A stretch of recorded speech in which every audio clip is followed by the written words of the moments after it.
있으면 오늘 시편 119편 9절 11절 함께 한 목소리로 합독하도록 하겠습니다. 시편 119편 9절에서 11절까지 말씀입니다. 우리 한 목소리로 합독하도록 하겠습니다.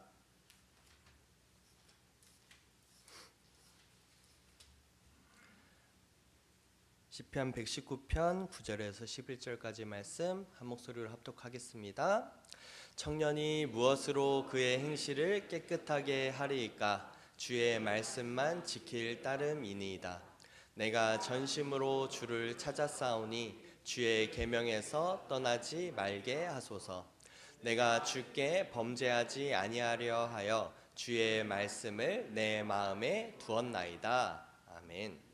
말씀으로 정결해지는 삶이라는 제목으로 함께 말씀 나누길 소원합니다. 오늘 원래 설교를 준비하면서 오늘 말씀은 조금 더 이제 강하게 다 이렇게 선포하듯이 해야겠다 했었는데 이 목소리가 안 따라주니까 이게 또 선포하듯이가 될지 잘 모르겠네요. 그래도 제가 최선을 다해서 제가 의도한 바대로 설교를 한번 해보도록 하겠습니다. 오늘 시편 119편은요 아주 유명한 장이에요. 왜 유명한지 아세요? 네, 이게 제일 길어요. 이게 몇 절까지 있는지 아세요? 무려 176절까지 있습니다. 저는 이게 그냥 길다는 것만 알았을 때는요, 이게 뭐 이렇게 길게 써놨나, 아무리 좋은 말도요 계속해서 이렇게 길게 늘여놓는다고 좋은 말이 안 되잖아요. 근데 이 시편은요, 전에도 말씀드렸지만 하나의 시고 시는 운율에 따라서 전개가 되잖아요. 이게 놀랍도록 이제 잘 설계된 이 책이 시편 119편이었습니다. 이게 왜 길어질 수밖에 없었는데요. 이게 한국말로는 잘 표현이 안 되지만 이걸 히브리어로 보면요, 알파벳 아시죠? 알파벳. A, B, C, D, E, F, G. 옛날에 이제 알파벳 할 때는 노래 부르면서 A, B, C, D 이거 다 아세요? E, F, G에서 외웠는데 놀랍게도 히브리어 알파벳도요 있는데 그것을 우리 신학생들은 이 노래를 통해 배웁니다. 알레베 김메달레해와 제가 꾀꼬리 같은 목소리로 끝까지 다 완창을 해야 되는데 제가 몰라서 그만하는 게 아니고 총 22자의 노래를 이 알파벳으로 우리가 이걸 배우는데요. 히브리어가 총 22자예요. 근데 이 시편이 119편이요 176인데요. 이거를 22로 나누면 8이 됩니다. 그렇게 돼서 1절부터 8절까지는요 히브리어 말 첫 번째인 알렙으로 시작되는 다 알렙으로 시작해서 되고요. 두 번째는 베트로 두 번째 알파벳인 베트로 되고 이런 식으로 해가지고 22개를 8절씩 해가지고 적어놓은 책이 시편 119편이다. 그러니까 이거 하나에 엄청난 이제 알파벳으로 가나다 우리 한국말로 따지면 가나다라마바사로 해가지고 이제 첫 음절을 따가지고 다 전개한 굉장히 문학적인 이제 내용이 담겨 있는 게 119편이다. 저는요 히브리어를 공부했지만요 히브리어 원어로 아무리 봐도 이 의미를 찾기가 쉽지 않았는데요. 어쨌든 이제 유대인들은 이걸 보면서 하나의 말씀에 대해서 귀중함을 깨닫기도 하고요. 이걸 통해 가지고 이제 좀 잘 외우면서 말씀과 좀 가까워지게 되는 그런 말씀의 구절로 사용하기도 했습니다. 119편은요 전체가 어떤 하나를 강조하고 있는데요.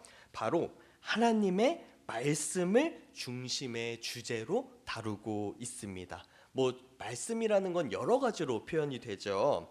율법, 증거, 규례, 법도, 명령, 계명, 말씀 이렇게 여러 가지로 표현이 되지만 119편에는요 한 가지를 강조하고 있어요.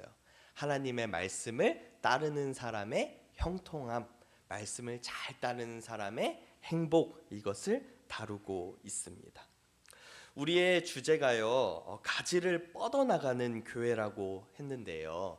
가지를 잘 뻗어나가는 나무의 특징은 뭐냐면 바로 뿌리가 잘 내려있는 것이다. 이렇게 지난주에 설명을 드렸죠. 우리의 뿌리가 무엇입니까?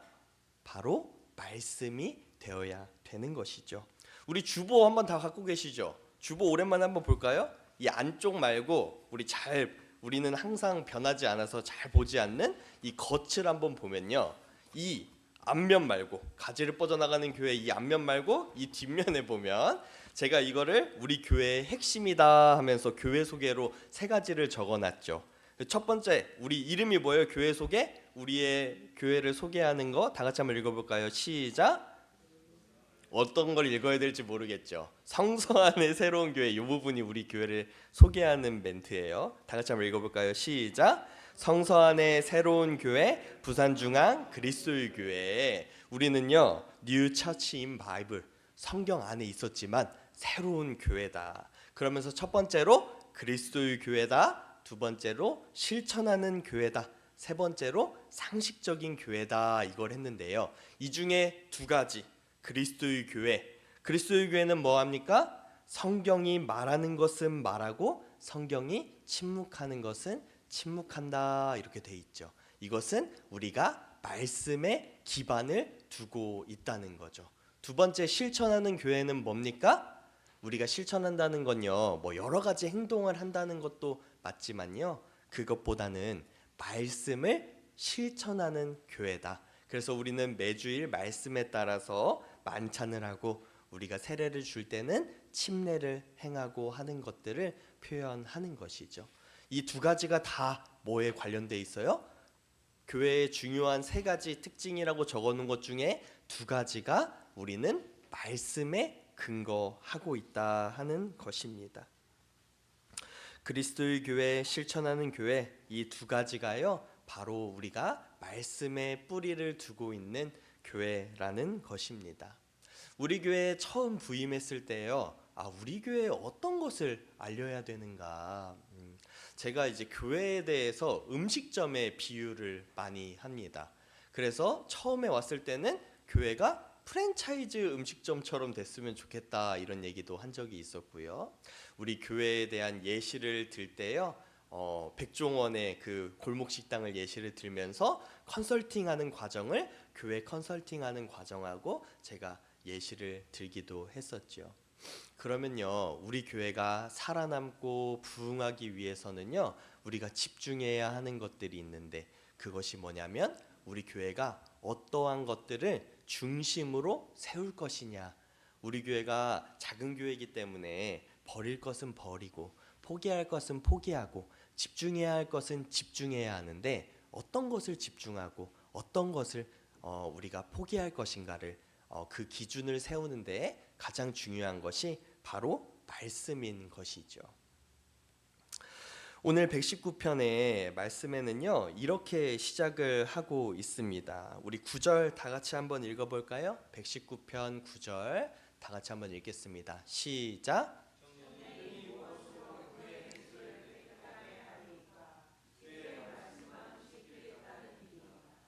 여기서 청년이 무엇으로 하니까 우리 여기 많은 분들은 난 청년이 아니니까 하면서 이제 이 말씀을 흘려 들으실 수도 있겠지만, 여기서 말하는 청년은요, 모든 인생들을 뜻하는 것으로 생각할 수도 있습니다. 우리의 모든 인생 가운데 우리가 우리의 행실을 어떻게 하면 깨끗하게 할 수 있습니까? 라고 이 질문으로 오늘 이 본문이 시작을 하게 되죠. 우리 집에서 살림하시는 분들은 다 아실 거예요. 집을요, 그대로 가만히 두면요, 깨끗한 그 상태가 유지가 됩니까? 아니면 점점점 더러워집니까? 집을 그냥 두면요, 저는 가만히 두면 깨끗한 줄 알았어요. 그래서 어지럽히지만 않으면 되는 줄 알고 자취 처음 시작할 때는요, 그냥 있는 자리에 그대로 다 놨습니다. 근데요, 어느 날부터 걷다 보면 그 양말에 검은 때가 끼기 시작하고, 아무것도 모르는 사이에 책상 위는요, 뭔가 허연 게 쌓이기 시작해요. 그게 뭐예요? 먼지가 쌓이는 거예요. 그것들이 점점점 쌓이면 그게 찌든 때가 되기도 하죠. 우리는요, 가만히 있으면 우리가 그냥 깨끗한 상태로 유지가 된다고 착각하는데요, 우리는요, 그냥 살아가는 것 자체가 우리 스스로 점점점 더러워진다라고도 표현할 수 있습니다. 우리도 그냥 살아가면요, 더러워집니다. 계속해서 우리가 말씀으로 우리를 깨끗하게 하려는 노력이 없으면 우리는 점점점 더러워지는 거예요. 그 똑같은 예가 하나 있는데, 우리가요 운동을 하다가요 어느 정도 운동을 해놨어요. 몸이 완성이 됐어요. 그리고 운동을 안 하고 한 2, 3년 지나면 몸이 어떻게 됩니까? 근육이 그대로 유지가 될까요? 아니면 근육이 없어질까요? 근육이 언제 운동했냐는 듯이 쑥 하고 사라지게 되는 것이죠. 우리는 우리 삶 속에서 이것들을 다 알고 있으면서도요 우리의 신앙만은 그렇지 않을 것이라고 착각합니다. 우리의 신앙은요 그대로 그냥 둬도 그냥 계속해서 유지가 되는 것처럼, 심지어는 자라난 것처럼 착각을 합니다. 여러분, 우리의 신앙도요 그대로 두면요 근육이 빠지듯이 신앙도 점점점 줄어갑니다. 세상의 모든 것들이 다 그렇다는데 어떻게 신앙만 그대로 두면 깨끗한 채로 남아 있겠습니까? 우리의 마음도요 계속해서 청소하고 계속해서 단련하고 노력하지 않으면요 점점점 더러워지게 되는 것을 우리는 말씀을 통해서 알 수 있는 것이죠. 그래서 우리는 흔들려지는 내 마음을 계속해서 말씀을 중심으로, 올바른 말씀으로 계속해서 깨우치고자 하는 노력이 있어야 하는 것입니다. 또 그 같은 예를요 제가 오늘 예배 시작하면서도 느꼈어요. 우리가 작년에 한 가지 결의를 해서 시행을 했던 게 있습니다. 예배 시작할 때 뭘 하기로 했었죠? 우리 예배당의 자동문 소리가 이제 너무 크기 때문에 예배가 딱 시작하면 저거 전원을 끄기로 했는데, 지난주부터 이제 이것들에 대해서 우리가 잠깐 있다 보니까 계속해서 자동문이 열려 있는 거예요. 소리가 계속 나게 되죠. 우리 인간은요 그대로 두면요 하던 것들을 놓치게 됩니다. 그래서 필요하게 우리가 계속 불편하지만 계속해서 이야기를 하고 다시 한번 짚고 교육하고 반복하는 과정이 필요한 것이죠. 우리가 매번 드리는 예배도 그렇지 않겠습니까? 우리가 예배에 나오고 신앙을 유지하고, 어떻게 보면 우리 신앙생활의 연수가 여기 기르신 분들은 거의 60년 되신 분들이 있을 텐데 70년 되시는 분들이요 매주 예배를 드리고 신앙을 지키기 위해서요 얼마나 많은 송구영신 예배를 드리고 얼마나 많은 새해를 반복했겠습니까?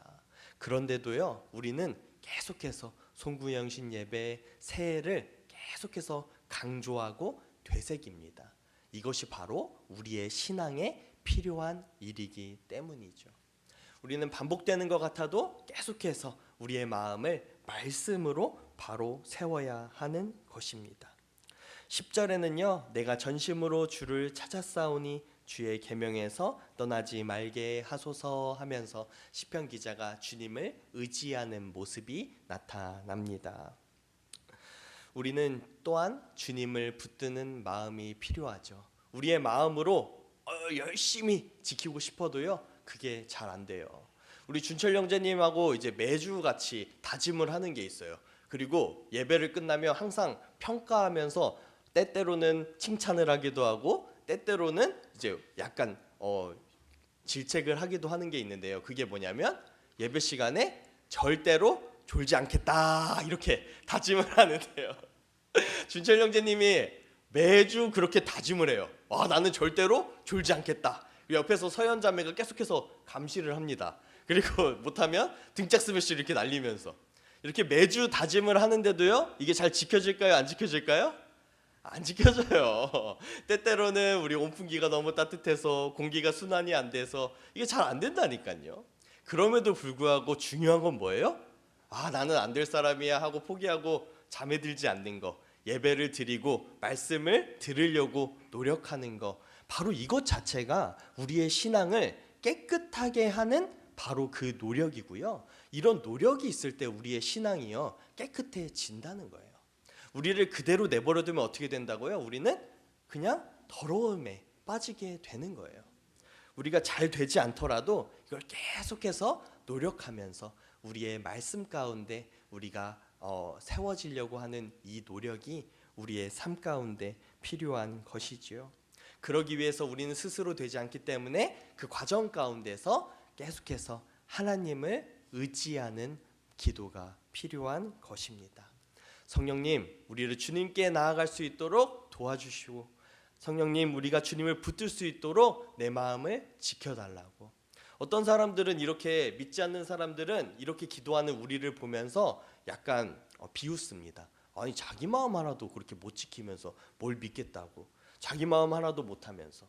근데 세상 사람 중에 자기 마음을 지킬 수 있는 사람이 있습니까?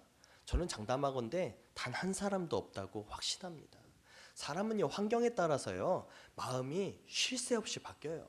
그 가운데 마음을 지키는 것은요 정말로 사람의 능력이 아닙니다. 우리 마음이 나뉘지 않고 하나님을 바라는 것, 그것을 우리 마음속에 간직하고요 하나님께 간구하면서 우리는 나아가야 하는 것이죠.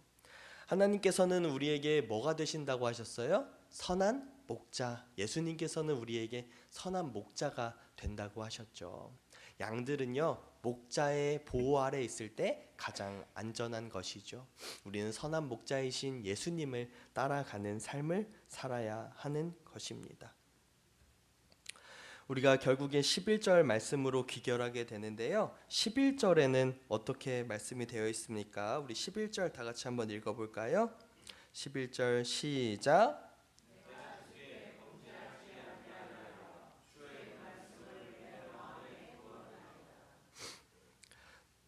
내가 주께 범죄하지 아니하려 하여 주의 말씀을 내 마음에 두었나이다. 결국에는 우리가 말씀을 마음에 두는 것이 우리가 그나마 범죄로 나아가지 않는 깨끗해지는 유일한 방법임을 고백하면서 시편 기자는 이렇게 이야기를 하나님을 찬양해 나아가는 것을 알 수 있습니다. 예수님께서도 마귀에게 시험을 당할 때 다 모든 것들을 말씀으로 이겨내셨죠. 근데 여기서요 저는 한 가지 의문점이 들더라고요. 성경에 이 66권에 수많은 절들, 수많은 말씀이 있는데요. 과연 어떤 말씀이 우리에게 중요한 것인지. 제가 얼마 전에 카페를 갔다가요. 카페가 좀 좁았어요. 그래서 제 친구랑 갔는데 본의 아니게 옆자리에서 대화하는 이제 어머니와 아들의 대화를 들었습니다. 아마도 이제 처음에는 저는 두 분이 어떤지 이제 관심이 없었어요. 어떤 대화를 하는지 잘 들리지 않다가 어느 순간에 어머니가 아들한테 권면을 하더라고요. 뭐라고 권면하냐면 이제 세례 좀 받아야지 이렇게 권면을 하는 거예요. 그래서 두 분이 이제 기독교 가정이구나 하면서 이제 좀 이제 관심이 가게 돼서 이제 그때부터 얘기가 좀 들렸어요. 근데 그 어머니가 이제 세례를 받아야지 이러니까 아들이 뭐라고 했는지 아세요? 아들이요. 그걸 내가 왜 받아야 되는데? 그러니까 이제 어머니가 하시는 말씀이 그래야 진짜 믿는 거야 이러는 거예요. 그러니까 아들이요 뭐라고 하냐면 내가 매일 꼬박꼬박 주일에 나가는데 그럼 그건 믿는 게 아니에요? 이렇게 반문을 하더라고요. 여러분들은 어떻게 생각하세요? 믿는 거예요? 믿는 거 아니에요? 여기서는 끄덕이지도 못하고 잘리지도 못하고 우리는 믿음이 뭔지 판단하지 못하지만 우리 스스로의 기준은 있어야 되잖아요. 저는 옆에서 들으면서요 사역자로서 이거 그냥 옆에 가서 설명을 해주고 싶다. 그냥 말을 해주고 싶은데 그냥 입이 근질근질 거려가지고 그래가지고 그럼에도 불구하고 제가 그냥 마음속으로만 생각만 하고 참고 넘어갔는데요. 세례라는 것이 무엇인지 아십니까? 세례는요 히브리 말로요 헬라어로요 밥티조라고 합니다. 이건 뭐냐면요 장사 지내자, 완전히 물에 담그다라는 뜻을 가지고 있습니다. 물에 담그면 어떻게 돼요? 깨끗해져요? 물에 이렇게 오랫동안 담그면요 숨을 못 쉬어죠. 죽게 되죠. 세례라는 것은요 물에 들어갔다 나오는 것 그 이상의 의미가 있습니다. 바로 우리가 예수님과 함께 죽었다가 다시 살아난다는, 우리 신앙에 이제 이전 사람은 더 이상 없고 새로운 내 삶을 시작한다는 그 믿음의 고백이 담겨 있는 게 세례예요. 그래서 수많은 사람들이 여름만 가면 물에 들어갔다 나오죠. 그럼 그 사람들은 다 세례 받는 겁니까? 아니에요. 그 마음에 고백이 없기 때문에 그것은 세례가 아니에요. 근데요, 그 아들의 제가 감히 판단을 해보자면 아들은요 본인 스스로는 믿음이 있다고 주장을 했었지만 어쩌면 믿음의 시작점에는 아직 도달하지 못한 것은 아닐까 생각합니다. 이 죽는다는 것은요, 나 자신을 낮춘다는 것인데요.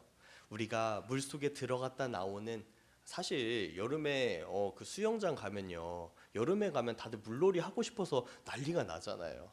근데 교회에서 물속에 들어갔다 나오는 것을 하기 싫다는 것, 이것은 아직 뭐가 살아있다는 거예요? 내가 살아있다는 거죠. 내 뜻이 하나님의 뜻보다 높다는 거죠. 혹은 아직 이것에 대해서 제대로 교육을 받지 못했거나, 이 둘 중 하나 아니겠습니까? 우리는요, 이 수많은 말씀 가운데서요, 가장 중요한 말씀이 무엇인지를 알아야 됩니다. 왜냐하면 우리의 기억력이나 생각에는 한계가 있기 때문에. 어떤 사람이요, 성경을 딱 한 권을 달달달 외웠다고, 한 권이 아니라 한 절을 딱 외웠다고 해봅시다. 그 사람은 성경 한 절밖에 몰라요. 그럼 그 사람은 구원을 받을 수 있습니까? 몰라요. 그 사람이 어떤 구절을 외웠는지에 따라서 구원을 받을 수 있는지 없는지를 달라지는 거예요. 우리 말씀 속에는요, 수많은 말씀이 적혀 있는데요, 그 중에 가장 중요한 말씀이 무엇인지 우리는 그것에 중심을 두고 살아가야 됩니다. 일을 잘하는 사람의 특징이 뭔지 아십니까? 일을 잘하는 사람의 특징은 여러 가지가 있지만요, 우리가 한정된 시간 안에요, 가장 중요한 일이 무엇인지를 잘 분별해내고 중요한 일에 시간을 많이 쏟고 중요하지 않은 일에 시간을 많이 안 쏟는 사람이 일을 가장 잘하는 사람이죠. 성경 말씀 속에서 그러면 예수님이 하신 말씀 중에서 가장 중요한 말씀이 무엇일까요? 예수님이 공생의 기간 동안에요, 가장 많이 선포하신 말씀이 무엇인지 아세요? 한번 생각해 보세요, 여러분. 예수님이 어떤 말씀을 가장 중요하게 가장 많이 선포하셨을까요? 생각하고 계신 거 맞죠? 여러분 지금 잠 깨고 계신 거 아니죠? 좀 어깨를 한번 돌려볼까요? 우리 날이 좀 너무 따뜻해가지고 우리가 노곤노곤한 상태에 있는데, 예수님이 공생의 기간 동안에요, 가장 많이 하신 말씀이 뭐예요? 딱 하고 안 떠오르죠. 이게 우리의 그거예요. 많은 사람들이 여기서 떠올렸던 단어는 뭐라고 제가 추측을 하냐면 아마 사랑이 아닐까 이렇게 생각을 하셨을 텐데요. 이거는 우리의 선입견입니다. 예수님은요, 자기의 공생의 기간 전체 중에요, 처음, 중간, 끝까지요, 가장 강조하셨던 건 뭐냐면, 물론 사랑도 많이 강조하셨지만 하나님의 나라를 가장 많이 강조하셨습니다. 마태복음 4장 17절, 이때부터 예수께서 비로소 전파하여 이르시되 회개하라 천국이 가까이 왔느니라 하시더라. 이때부터 예수께서 비로소 전파하여 이르시되, 이게 뭐예요? 공생애의 가장 첫 마디가 천국으로 시작하는 거죠. 예수님은 수많은 비유를 통해서요, 하나님의 나라는 어떠한가, 천국은 이러하니, 천국은 마치 무엇과 같다 하면서 하나님의 나라에 대해서 강조하셨습니다. 사랑은 그럼 무엇입니까? 사랑은 우리가 천국으로 가게 하는 동기이자 그 원동력인 것이죠. 하나님께서 우리에게 주신 것, 우리가 사랑으로 인하여서 하나님의 나라에 가게 되는 것이고, 우리가 추구해야 되는 것은 바로 이 땅에서 하나님의 나라를 향해서 추구해야 한다는 것. 그러면요, 우리가 살아가는데 가장 중요한 말씀 중에 하나가 뭐라고 말씀드렸어요? 하나님의 나라인데요, 우리가 어떻게 하면 하나님의 나라를 이 땅에서 이룰 수 있는지, 그것이 무엇인지 우리가 고민하면서 나아가야 하는 것이죠. 이 말씀이요, 우리 신앙생활의 핵심입니다. 말씀의 뿌리를 내릴 때 우리는 세상 속에서 깨끗하고 열매 맺는 삶을 살 수 있는 것입니다. 이 땅에 살아갈 때에요, 우리가 하나님 나라에 속한 사람이라는 걸 마음속에 간직할 때요, 더 이상 세상에 매이지 않고 살아갈 수 있습니다. 세상에서 어떤 평가를 받든, 세상에서 내가 어떤 위치에 있든, 세상에서 내가 잘나든 못나든 그걸 벗어날 수 있는 길은요, 세상에 속하지 않는 것밖에 없어요. 우리가 하나님 나라에 속했다는 그 사실을 기억하는 것, 이것 하나만이 바로 우리가 세상에서 벗어날 수 있는 길이죠. 그런데 우리 믿는 우리들도요, 세상에 살아가기 때문에요, 계속해서 함몰돼요. 세상의 관점, 세상의 생각, 세상에서 중요하게 생각하는 것들이 자꾸 우리의 마음을 계속해서 침노하고 공격하고, 단 하루 우리가 주일에 나와서 말씀 앞에 설 때만 맞아, 나 세상에 속한 사람 아니었지, 나 하나님 나라에 속한 사람이었지 깨우치면서 벗어나게 되는 것이죠. 제가 얼마 전에 악몽을 꿨습니다. 정말 생각하기도 싫은 악몽이었어요.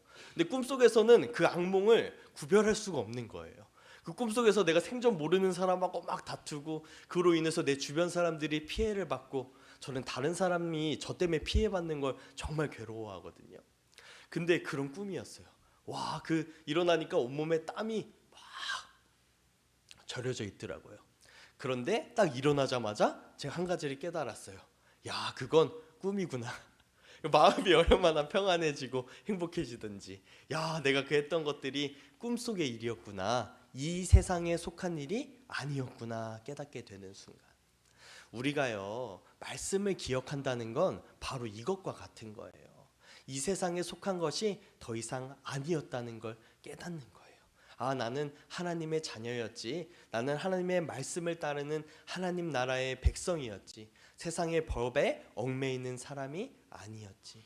이것이 바로 우리가 신앙생활을 유지하고 나아가는데 큰 힘을 주게 되는 것입니다. 할렐루야. 오늘도 우리가 주변에 가지를 뻗어 나가길 소원하며 주님 앞에 나오길 원하는 여러분들, 우리가요 정말로 올바른 가지를 뻗기 위해서는요, 우리가 좋은 뿌리에 우리가 가지를 대고 있어야 합니다. 말씀 앞에 계속해서 발버둥 치면서 말씀 앞에 바로 서려고 애쓰는 그 마음이요, 우리를 더욱더 많은 가지를 뻗어가게 하는 그 원동력이 되게 하는 것입니다. 우리는요 선택해야 됩니다. 올바른 말씀이 무엇인지, 우리가 어떤 것을 향해 가야 하는 것인지. 우리 새해를 시작하며 우리는 다시 말씀에 뿌리 내리는 신앙을 다짐해야 합니다. 그리고 우리의 마음 가운데 계속해서 그것들을 다짐하고 새겨야 우리는 조금이라도 깨끗해질 수 있는 것이죠. 오늘 시편 기자가 이야기한 것처럼 우리의 행실은요, 우리 스스로는 깨끗해질 수 없습니다. 그래서 우리는 범죄하지 아니하려 하여 주의 말씀을 내 마음에 두었나이다, 이렇게 고백하며 말씀 안에 거하는 삶이 되시길 주님의 이름으로 축원합니다. 우리 새해를 시작하면서요, 우리의 마음 가운데 우리 이 한 달 동안 계속해서 말씀에 뿌리 내리는 것이 어떤 것인지, 가지를 뻗어나가는 것이 어떤 것인지를 나눠볼 건데요, 우리 마음속에 스스로 계속해서 다짐하길 소원합니다. 지난주에 우리 목장에서 제가 부탁을 드렸어요. 우리 한 해 동안 개인적으로 내 자신의 가지를 뻗어나가는 게 무엇인지를 고민해봐라. 이렇게 제가 말씀드리니까 어떤 한 청년은요 저한테 와서, 이런 거는 일주일 전에 말을 해줘야지, 목사님이 이걸 갑자기 얘기한다고. 근데 이게 무슨 발표를 하는 게 아니고요, 스스로 여러분 마음 가운데 생각을 못 해보셨다고 하면 한번 생각을 해보는 계기가 되라는 말씀이죠. 스스로 내 개인적으로, 그리고 교회 안에서 내 가지를 뻗어나갈 구석이 무엇이 있는지, 내 신앙의 범위를 넓혀갈 수 있는 부분이 무엇인지를 잘 생각하면서 이 한 달 보내시길 주님의 이름으로 다시 한번 축원합니다. 이 시간 우리 잠깐 기도하며 나가길 소원하는데요, 이 시간 기도할 때 우리가 말씀 안에 뿌리를 둘 수 있도록 주님 도와주시고, 2025년 한 해 동안 주님 우리가 말씀에 거할 수 있도록 인도하여 주시옵소서. 그래서 우리가 올바른 뿌리에 마음을 두고 우리의 가지를 뻗어나가는 한 해가 되게 하여 달라고 이 시간 주님께 구하며 나가길 소원합니다. 다 함께 기도하겠습니다. 다 함께 기도하겠습니다.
주님, 우리의 삶과 마음을 깨끗하게 하시는 주님의 말씀을 기억합니다.